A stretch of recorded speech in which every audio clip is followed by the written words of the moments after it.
Teen years. For most girls, a time of high hopes and young dreams. But not for every girl.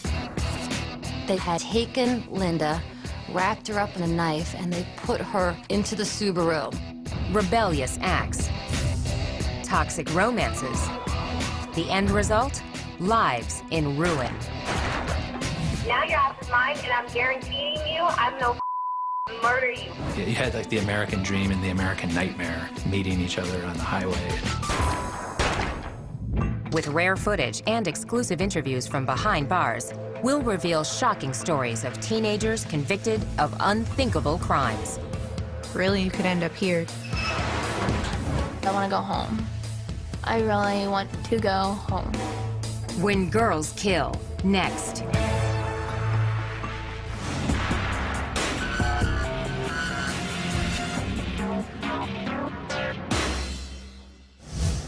In many ways, these two Florida teenagers had a lot in common. They were from the same neighborhood and both had everything to live for. Rachel Wade was sort of an all-American girl. Sarah was a good kid. She had the whole world ahead of her. But 19-year-old Rachel Wade and 18-year-old Sarah Ludman wanted the same boy, and their love triangle spiraled out of control. Now your ass is mine, and I'm guaranteeing you I'm no murder you. I'm letting you know that now. In an exclusive interview, Rachel Wade relives the shocking outcome. I wish we could go back and instead of going against each other, maybe sitting down and talking through and just understanding that we didn't need him. Rachel Wade grew up an average kid from a stable family. Rachel was actually a fun-loving child, very happy-go-lucky. I was very active in school, did whatever I could, whatever clubs I could join. Like a lot of little girls, Rachel rebelled when she hit her teens. As soon as I got to about 15 or so, I started kind of veering off in the wrong direction. Rachel dropped out of school, ignored her curfew, and fought with her parents. Boys became her biggest interest, and she was chasing different boys. I don't think they were always the best boys to be with. We went through some tough times with her. But as she turned 18, Rachel earned her GED and landed a job as a waitress. She moved out of her parents' home and began to find herself. And I kind of went on my own path. Rachel was fun, loud, girly, sassy. She was a very independent woman, very strong-willed, kind of took the bull by the horns and took control of her own life. In the summer of 2008, Rachel ran into a boy she had known since childhood. 19-year-old Josh Camacho was not a grade school kid anymore. He was a player. He definitely had this bad boy image. He was all tatted up. He had pictures of himself, with guns and pit bulls and smoking weed, and just had this whole rap star persona. He wasn't what he was portraying himself to be. I just saw a whole nother side of him when we were alone. It was really good at first. About a month or two after we started dating, I started getting phone calls. According to Rachel, the angry calls came from 18-year-old Sarah Ludman, who started dating Josh around the same time. This was her first boyfriend, her first true love. And she went into it with innocent eyes. In court records, Josh characterized his relationship with both Sarah and Rachel as friends with benefits. But by the summer of 2008, the rivalry between the two girls was heating up. She decided that she was going to come to my job, made me spill some drinks. They followed me and my roommate home and tried to run us off the road, and it kind of just kept getting worse after that night. According to court documents, Rachel retaliated with threatening texts and insulting messages on social media sites and voicemails with explicit, often frightening warnings. Seriously, I told you to watch back and not kill with him. Now your ass is mine, and I'm guaranteeing you I'm no murder you. I'm letting you know that now, because you know what? Josh might have played me, but bitch, I'm gonna play your ass out too. Watch. It just got really acrimonious. Sarah was so upset by those messages. That's, what both of the girls had in their heads. Well, Josh wasn't the problem, it was the other girl. Court papers state by April 14th, 2009, the situation hit the boiling point. That morning at school, Sarah had been crying to her friends, and she was completely despondent to the point that her friends were like, you need to break up with him, you need to dump that guy. Later that evening, Rachel claimed Sarah showed up at her apartment. I heard her outside beeping her horn to let me know that she was out there. I was home alone, so I wanted to leave. On her way to the door, Rachel made a fateful decision. When I went to walk out of my house, I grabbed the knife off the kitchen counter. She made a tragic mistake of picking up a steak knife, just a usual kitchen steak knife, and she put it in her purse for protection. Rachel decided to go to a friend's house. Sarah met up with Josh. They were watching movies and hanging out at his sister's house, but he kept texting with Rachel. Josh later told police that he actually was telling Rachel to go back to her own house. Meanwhile, it was getting late and Sarah was out past her curfew. Sarah was supposed to be home at 11 o'clock. She was getting ready to go home. Sarah got into her van and planned to drop off Josh's sister and another girl at a local restaurant on her way home. As they drove, Sarah was flagged down by a car going in the opposite direction. The driver was a friend of Sarah's. She said, oh my gosh, you know, Rachel is right up the street. In a matter of minutes, things started to explode. Sarah raced up the street. According to court documents, Rachel was sitting on the hood of her car smoking a cigarette when Sarah's van suddenly appeared. She pulled up about 5 feet in front of my car. What they didn't know is that Rachel had a knife. Coming up, you won't believe how this feud came to a bloody end. I grabbed the knife, and she approached me anyways.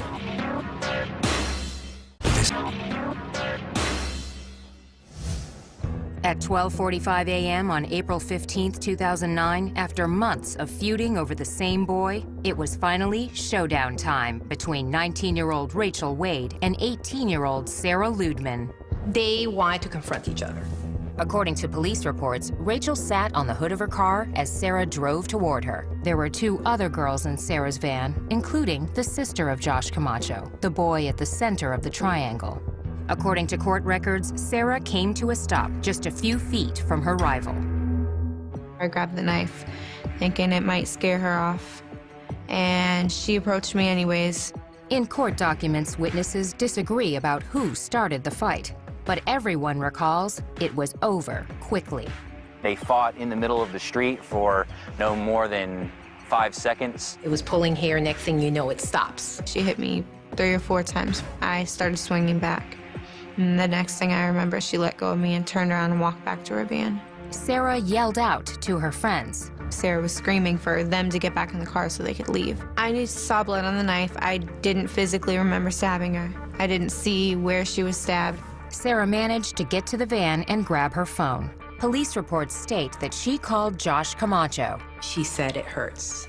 At that point, the line fell. She lost consciousness. She ended up lying in the middle of the road. Shocked witnesses dialed 911. Rachel! Down her. Okay, where on the body is the patient stabbed? In the chest. She's trying to breathe.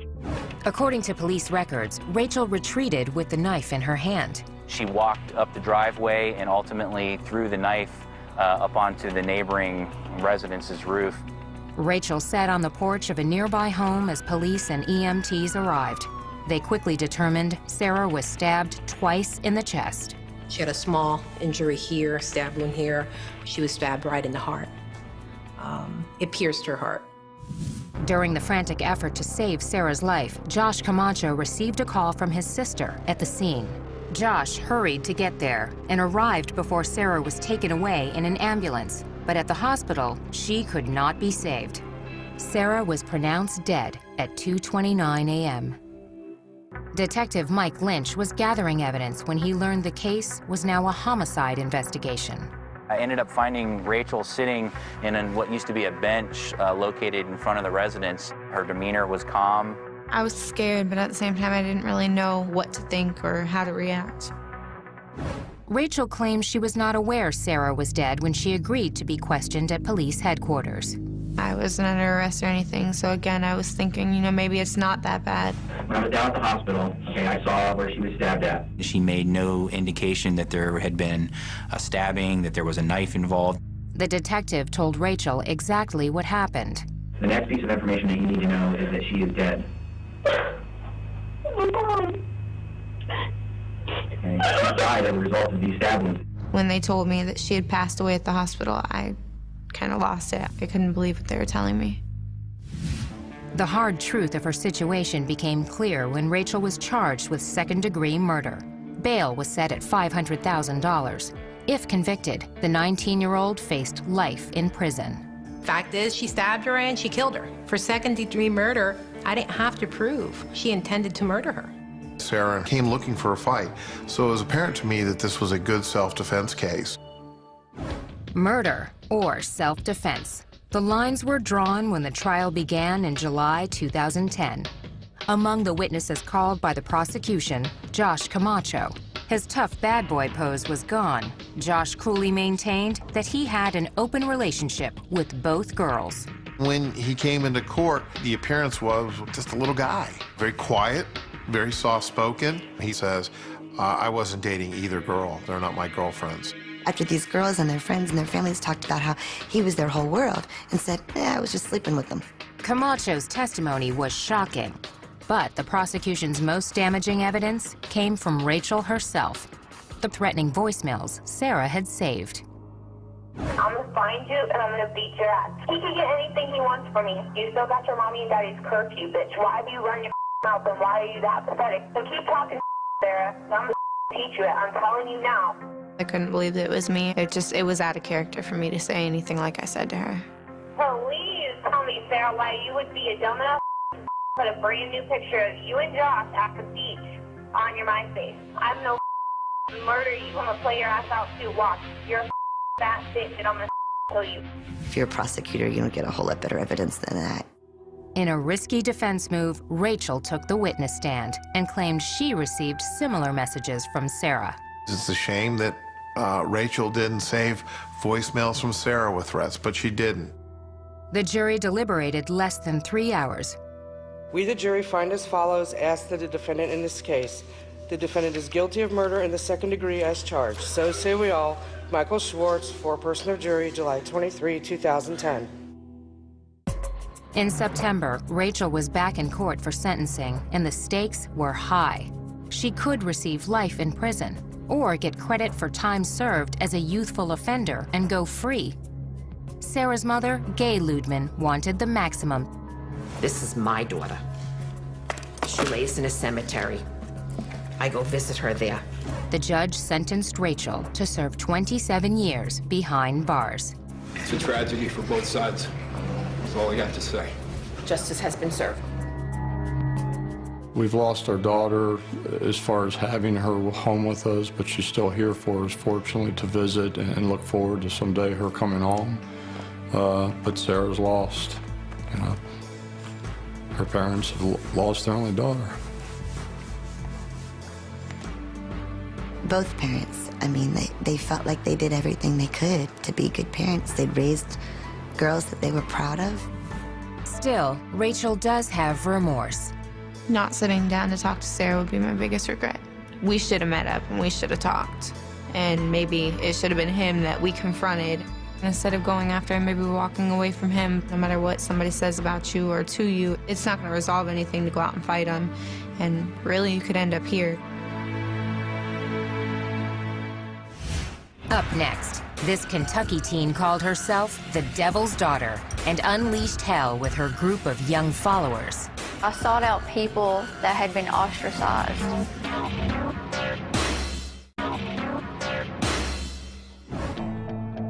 April 1997, springtime in rural Tennessee. Vidar Lilylid, his wife Delphina, and their 2 young children were returning home from a religious convention. They decided to go have a picnic with the kids and stop at the Bayleton Rest exit. This ordinary detour would lead to a violent and horrifying crime. This one was certainly the most tragic thing I've witnessed. Surprisingly, most of the suspects were just teenagers. Their alleged ringleader was a charismatic 18-year-old girl who seemed fascinated with satanic rituals. They were into self-mutilation. They would cut themselves and they would drink each other's blood. Most of their guidance came from Natasha. Natasha Wallen was born in January of 1979 in a poor section of eastern Kentucky's coal mining country. Natasha had what you would have to call a really troubled childhood. Her mother had a history of troubled relationships. When Natasha was just 5 years old, she made an upsetting discovery. She had a stepfather, and she thought that was her real dad, and she found out that another man in the town was her real dad. shock to her. I got betrayed, and once you're betrayed, you've always got that wondering if somebody's going to betray you again. Dr. Helen Smith, a forensic psychologist and filmmaker, interviewed both Natasha and her mother, Madonna Wallen, for her documentary, 6. Natasha, she grew up, got aggressive towards her mother. Her mother also had emotional problems, as well as Natasha. According to court documents, the feuding escalated when Natasha was 14. She was arrested for assaulting her mother and threatening her with a knife. Soon after her mother agreed to dismiss the charges, Natasha attempted suicide by slashing her wrists. She was hospitalized at a Kentucky psychiatric facility. They told me said that she needed to stay longer. She was still a troubled child, but you know, I couldn't afford to keep her in the hospital. They paid for 11 days and that was it. Court records state that Natasha was diagnosed as manic depressive and bipolar. She was prescribed Haldol, an antipsychotic drug, but she didn't take her medication.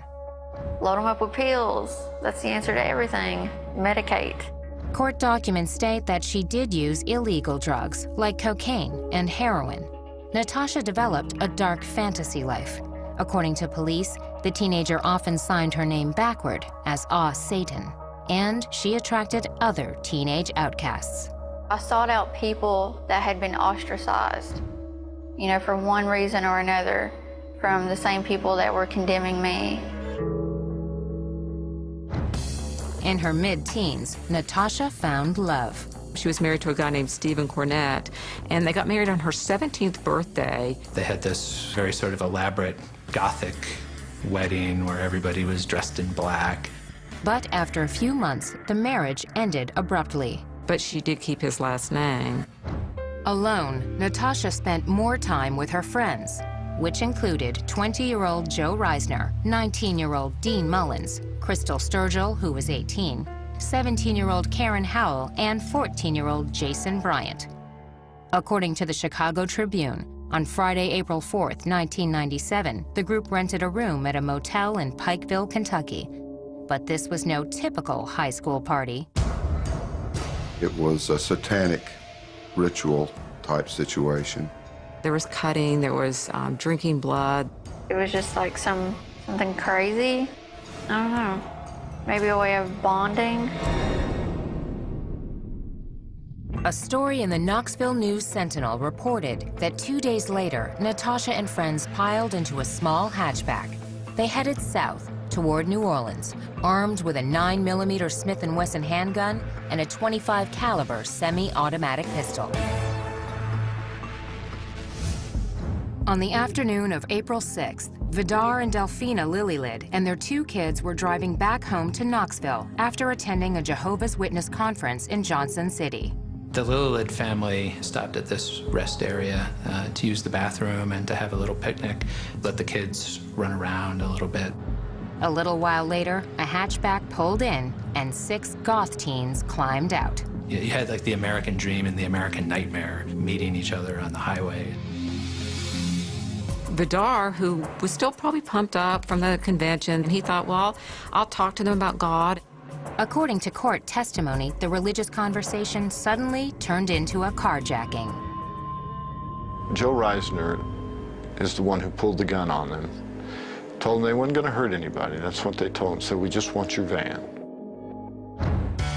Court documents state Vidar and his family were loaded into their van at gunpoint. Natasha and 3 of her friends got in with them, while 2 others followed in the hatchback. They drove them to the next exit. They pulled into the first sort of small rural road they found. The area appears to be more remote than it actually is. What occurred in the woods that night was a tragic clash of innocence and evil. The witnesses heard the gunshots. Coming up, the horrifying fate of a helpless family. How could a teenager commit such a cold-hearted crime? I could have made different choices, and I should have made different choices.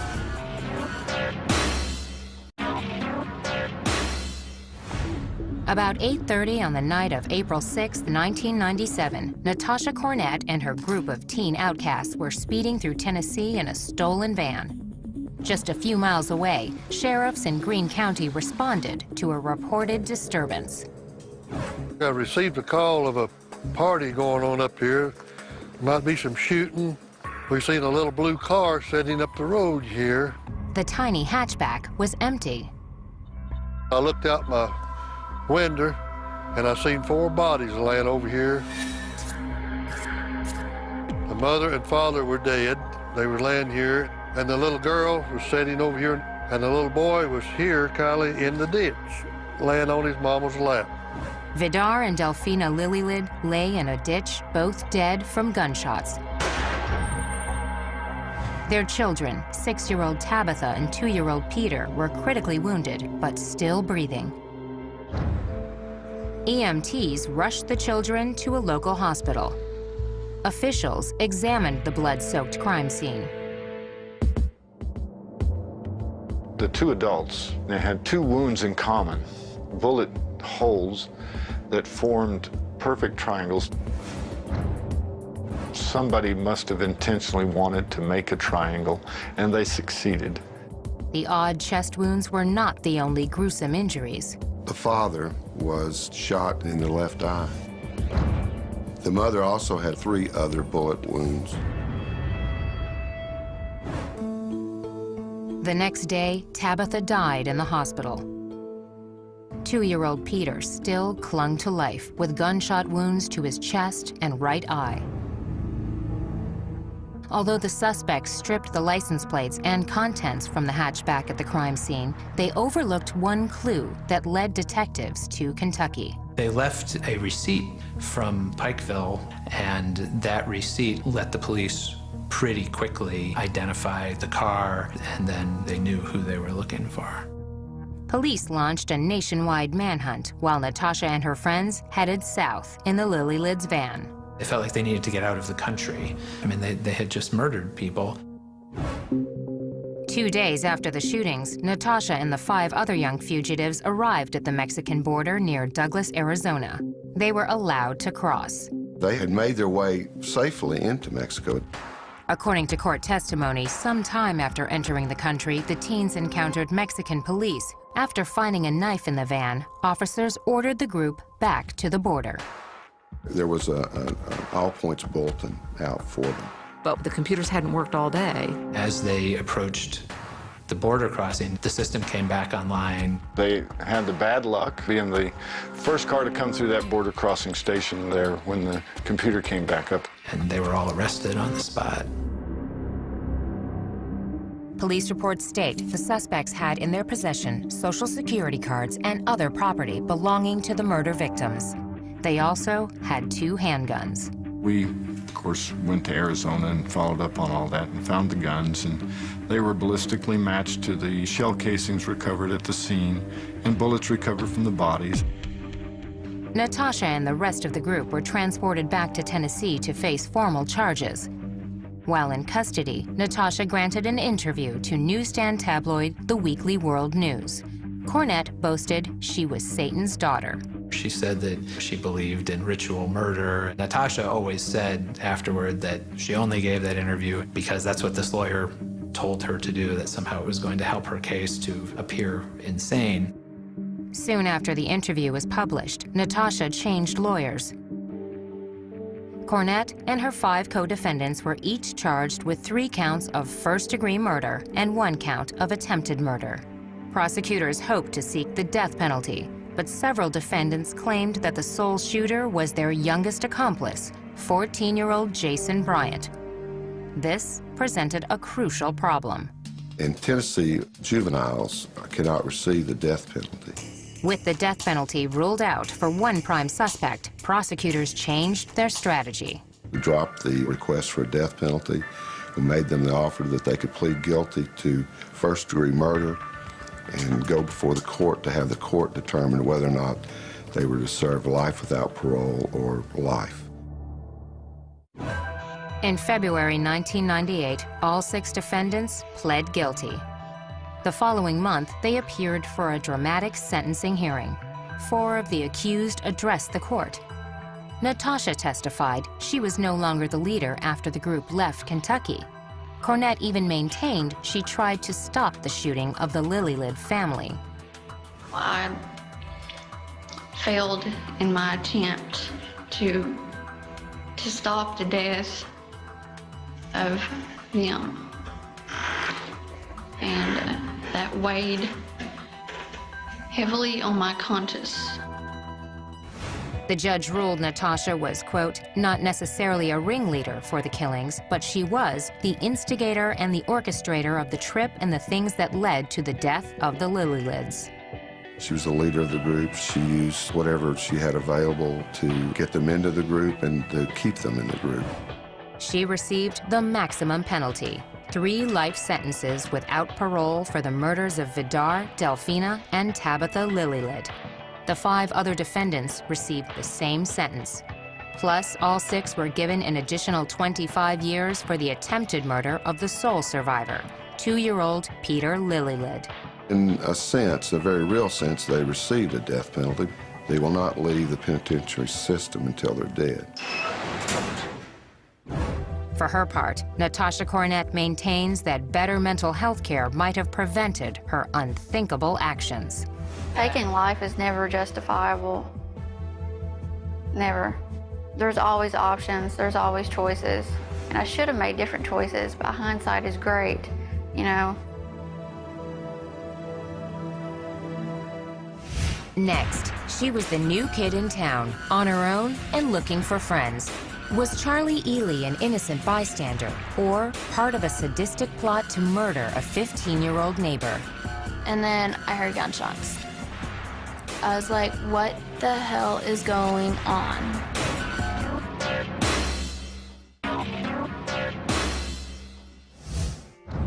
Most of her life, Charlie Ely was a good girl with very bad luck. My parents didn't take good care of me the way they should have, so they lost custody. From her earliest days, Charlie got used to feeling abandoned. By age 18, Ely was married to a 21-year-old with a record. Only 4 months after saying I do, Charlie's home life was again torn apart. He was arrested for violating his probation and left her basically alone. As she reveals in this exclusive interview, the lonely teenager quickly found a new family and a world of trouble that ended in murder. I was one of the kids who was like, as soon as I turn 18, I'm gonna leave. Look at what happened. Not even a year later, where am I sitting? Our childhood, at the beginning it was like a little rough, and then it got a little better. Around age 6, Charlie and her younger sister were taken in by their aunt and uncle. To be honest, I think of my Aunt Lisa, my mom. I think of my Uncle Mike, my dad. By all accounts, her life in Maryland was a typical teenager. Jessica Lukey was Charlie's best friend in high school. The 2 girls were in the Naval Junior Officer Training Corps together. She got along with everyone. She was very outgoing and just really relaxed. She didn't seem like she was the type of girl that would fall into the wrong crowd in high school. Never had any fights according to her family. She was bullied a bit by some of her classmates because she had an eye problem. She was legally blind in one eye, and they picked on her a little bit for that. Charlie looked forward to escaping her small Maryland town. An unexpected opportunity came up after Charlie graduated in the spring of 2010. I moved from Maryland to come down to Florida to try to reconnect with my mother. I didn't listen to my Aunt Lisa and all them when they said, be careful, Charlie, why don't you just wait a couple of years and see where it goes? Charlie had another reason for moving to northern Florida. She was already forming a relationship with the son of her mother's boyfriend, 21-year-old Joseph David Burham. I had a message from him, and I had just turned 18, so that made it even better. So I read his message and I got his number and I started texting him. It was July 13th when we first started texting, and we started dating that night. It went from there. It was great. Ely arrived in Lakeland, Florida in August 2010 with the promise of a new boyfriend and reuniting with her estranged mother. As her relatives in Maryland predicted, Charlie's reunion was short-lived. Well, I dove in Was at my mom's for 2 or 3 days. I ended up being like, you know, Joe, I need to get out of this. I can't do it. Despite the disappointment about her mother, Charlie's romance with Joe Burham heated up quickly. In early September, less than 2 months after Ely moved to Florida, she married Joe, even though he had a criminal record. His conviction for lewd and lascivious sexual battery restricted where the newlyweds could live. He was on probation. He couldn't leave the county. We found a place to live, and it was actually in Summerfield, Florida, which is still Ocala. The honeymoon didn't last long. In January of 2011, Burham violated the terms of his probation and was sentenced to serve 3 years in prison. I did feel pretty vulnerable. I'm 18. Husband just got arrested. What do I do now? I barely know anybody here. On her own in an unfamiliar town, Charlie found a way to make new friends. Charlie had a house. These other kids were able to get away from their parents and sort of hang out all together without any rules, really. They just did whatever they wanted to. Charlie's home became a hangout for a tight group of local kids, including 20-year-old Justin Soto and 19-year-old Michael Bargo. My husband had told me not to hang out with Michael Bargo or Justin Soto. I didn't listen to him. And I decided that I was gonna have them live with me. Soon, Bargo's friends, 16-year-old Kyle Hooper and his 15-year-old sister Amber Wright, were also regulars at Charlie's house. According to court testimony, Amber was in the middle of a stormy breakup with her 15-year-old boyfriend, Seth Jackson. Seth Jackson originally was dating Amber. Something transpired in their relationship where they separated, and then Seth was trying to come back into the picture with Amber. During this time, Charlie and Amber became close. Ely and Amber were best friends. That friendship would be marked by violence. And then I heard gunshots. I was like, what the hell is going on? Coming up, the grisly details of a terrible death. For such a brutal crime, it was almost professional, which is scary.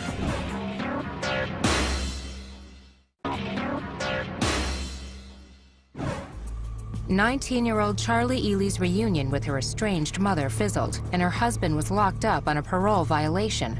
On her own, in a new town, Charlie invited a group of teens into her home. Ely's new best friend, 15-year-old Amber Wright, had just broken up with her boyfriend, 15-year-old Seth Jackson. All I knew was he was an ex of Amber's. Period, end of story.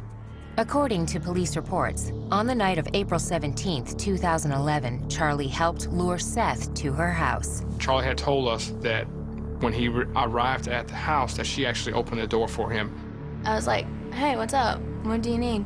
He's like, oh, I want to talk to Amber. I was like, okay, come on in. Seth had no idea what he was in for. I wish I could have done something, but I couldn't. According to court records, Seth tried to run out of the house. A neighbor reported seeing 3 male figures chase him and drag him back inside.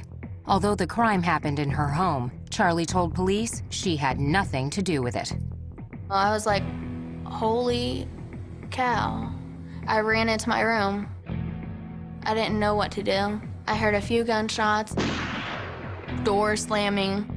According to police reports, Seth was beaten and shot multiple times before he died. Then his body was set on fire. The day after the gruesome attack on Seth, his mother reported the 15-year-old missing. That night, police launched an investigation. On April 19th, 2 days after Seth disappeared, police brought Charlie and some of her friends in for questioning. You know a lot more than what you're telling me. I know a lot more than what you're telling me. Can we agree with that? Law enforcement has a good way to try to coax things out of you. Let's just put it that way. I didn't trick her in any way for her to tell me the truth. You knew that Seth was never going to walk out of your house alive. Is that correct? Yeah. After more than 2 hours of questioning, Charlie was exhausted. I'm all by myself once again. The search led police to a remote lime rock pit where divers found 3 large paint buckets containing ashes and other remains. More burnt human remains were discovered in a fire pit at Charlie's home. There was very little physical evidence of what had actually occurred there. Forensic tests identified the victim as Seth Jackson. For such a brutal crime, it was almost professional, which is scary. Charlie, along with Michael Bargo, Justin Soto, Kyle Hooper, and Amber Wright, were arrested and charged with first-degree murder. All 5 pleaded not guilty. Ely's defense attorney, Jonathan Bull, requested a speedy trial for his client. Mr. Bull was thinking that it would behoove her to just go ahead and get this done, maybe catch the prosecution off guard a bit. Charlie's trial began in September 2011, 6 months after the murder. On September 23, 2011, the case went to the jury. It took a little more than an hour for jurors to reach a unanimous verdict. Charlie Ely was found guilty of first-degree murder. The only time that there was any real emotion was when the jury handed down the verdict, when she broke down and sobbed. A month later, Charlie was back in court to hear her sentence. It is the judgment of the law and the sentence of the court that you spend the remainder of your natural life confined in the Florida Department of Corrections. A life sentence is imposed. Ironically, while the 19-year-old will likely spend the rest of her days in prison, Charlie's husband, Joe Burham, is scheduled to be released in September 2012. Charlie will have to live with regret. There's so many things that rush through my head that I wish I could have done. I could have, should have, would have done, but I didn't. Amber Wright, Kyle Hooper, Michael Bargo, and Justin Soto maintain their innocence. They are currently awaiting trial for first-degree murder. Advice I'd give other young women, listen to the people who love you. I had talked to my aunt a few times, and she wanted me to come up and live with her and come back up to Maryland. I never did that. I wish I would have, because I want to go home. I really want to go home. Next, a story so strange it has to be true. The girl who said yes to her mother's murder and lived with the body for almost a month. Tess Dam was truly the mastermind and the driving force behind this.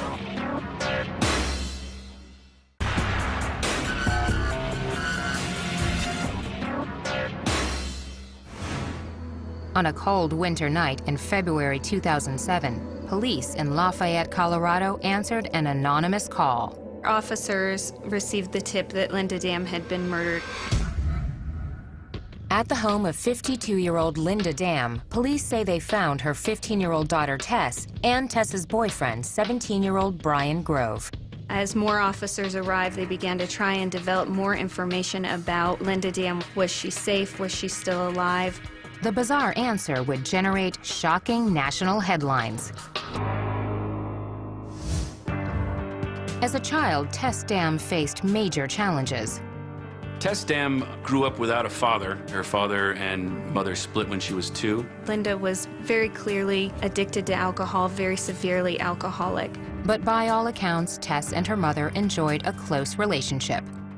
In 2004, when Tess was 13, she joined a basketball team at the local rec center. Eddie Anderson was the coach. She really loved her mom. Even in practice, she would go hug her mom. But Linda would come up to me, and I could smell the alcohol on her breath.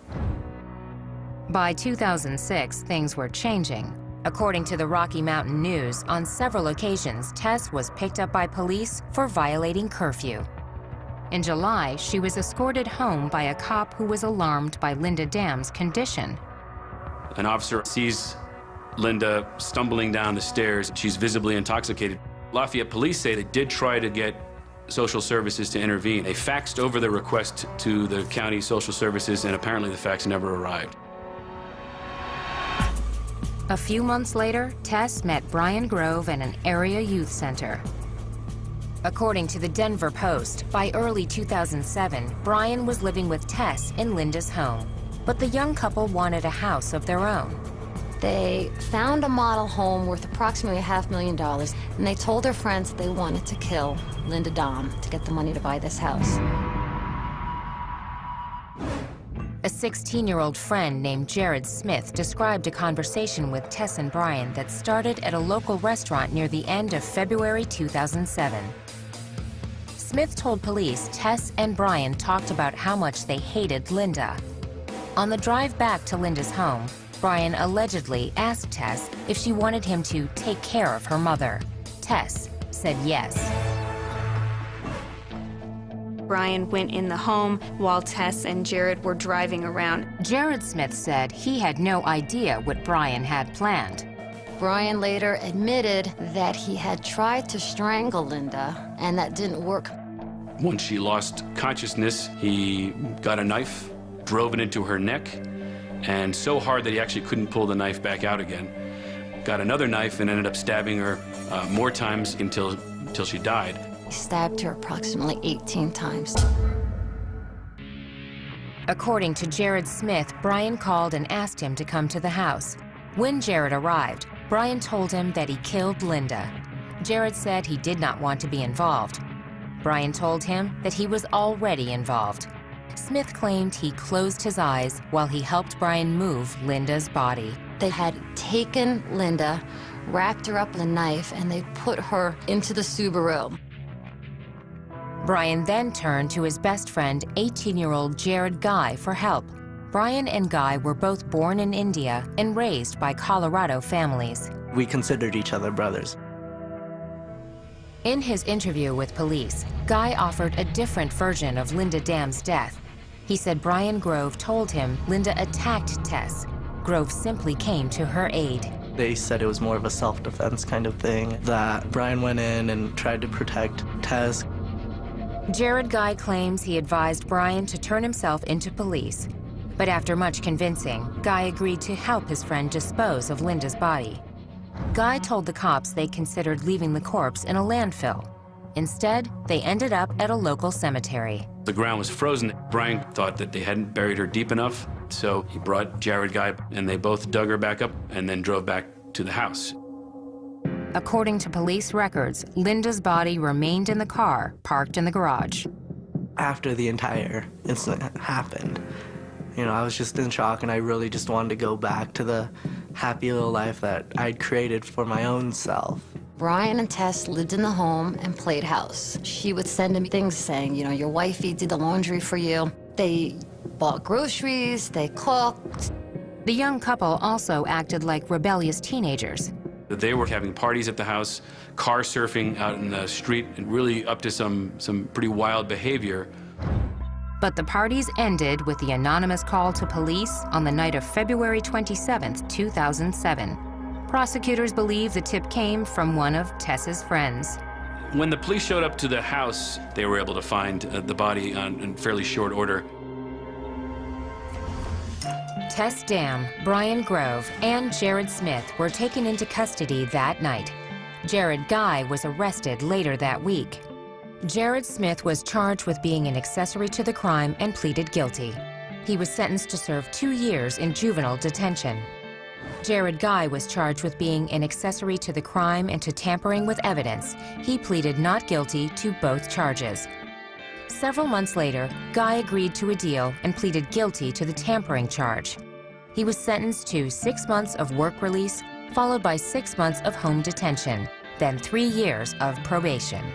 If I could go back to then and change my actions, I would have still tried to help him, but I would have tried to help him in the sense of, make him call the cops.